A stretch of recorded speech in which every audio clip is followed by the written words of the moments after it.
Oke, sebelum ke pertanyaan lain saya tambahkan ya. Jadi tentu saja kewenangan itu memiliki konsekuensi, ya. Setiap kewenangan memiliki konsekuensi.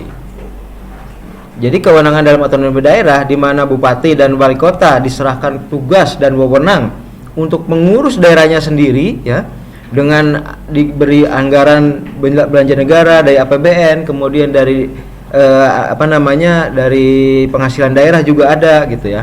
Nah, si bupati itu juga memiliki tanggung jawab tentu sebagai konsekuensi dari kewenangannya gitu ya.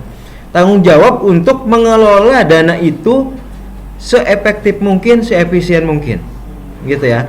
Jadi dana itu nanti akan diaudit misalnya ya, akan diaudit apakah pengelolaan dana baik dana otonomi atau dana penghasilan dari daerah ya, itu tentu akan diaudit pengelolaannya apakah sesuai dengan prinsip-prinsip keuangan di Republik ini, ataukah jangan-jangan memang uangnya dikorupsi gitu ya. Nah, kalau dikorupsi baik ada otonomi daerah atau tidak ada, maka jelas itu pelanggaran hukum pidana ya, pelanggaran hukum pidana. Bupati atau wali kota yang melakukan korupsi atau juga gubernur yang menyalahgunakan keuangan negara, tentu saja konsekuensinya masuk penjara gitu ya. Kita lihat misalnya gubernur, misalnya contohnya Alek Nurdin ya, gubernur Sumatera Selatan itu.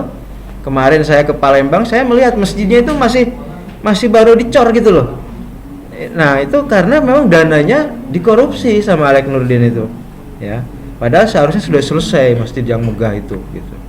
Nah, itu konsekuensinya ya kalau menyelewengkan dana, kalau menyimpangkan dana, menyalahgunakan dana, ya KPK berhadapan dengan KPK, dan kemudian kalau terbukti korupsi ya di penjara gitu ya. Bupati Bogor misalnya Ade Yasin ya mengikuti kakaknya, masuk penjara juga gitu ya, karena kedua-duanya ternyata korupsi gitu ya.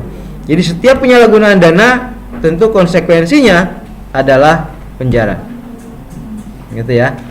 Melakukan korupsi baik itu dana otonomi daerah atau dana penghasilan dari penghasilan daerah sendiri, kan daerah juga berusaha juga ya, dari misalnya RSUD itu kan menghasilkan uang juga, misalnya APBD BUMD ya kan. Nah, itu tentu menghasilkan uang yang tidak sedikit. Kalau itu disalahgunakan oleh bupati, oleh wali kota, oleh gubernur, tentu saja sanksi pidana yang dihadapi gitu ya. Nah, bagaimana kalau dia sebenarnya tidak menyalahgunakan hukum, tetapi katakanlah dia memboroskan uang negara misalnya gitu ya. Misalnya katakanlah menggunakan uang negara itu, uang otonomi itu bukannya untuk kesejahteraan rakyat, tetapi untuk membeli mobil-mobil mewah misalnya gitu ya. Nah, itu tentu saja ada penilai nanti apakah memang dana yang diperoleh dari negara itu apakah digunakan dengan sebaik-baiknya atau tidak. Ada audit baik dari BPK atau BPKP ya kan. Kalau memang tidak sesuai dengan peruntukannya, maka tentu saja itu bisa dilanjutkan ke meja hukum gitu ya. Tetap saja kalaupun dia tidak korupsi tetapi kemudian katakanlah peruntukannya tidak sesuai dengan apa yang diatur, ya ada sanksi hukum baik itu administrasi ataupun hukum gitu ya. Tetapi mungkin kalau penyalahgunaan anggaran, salah alokasi mungkin tidak seberat pelanggaran pidana, tentunya tidak seberat korupsi ya. Ya dia hanya katakanlah diberi teguran atau mungkin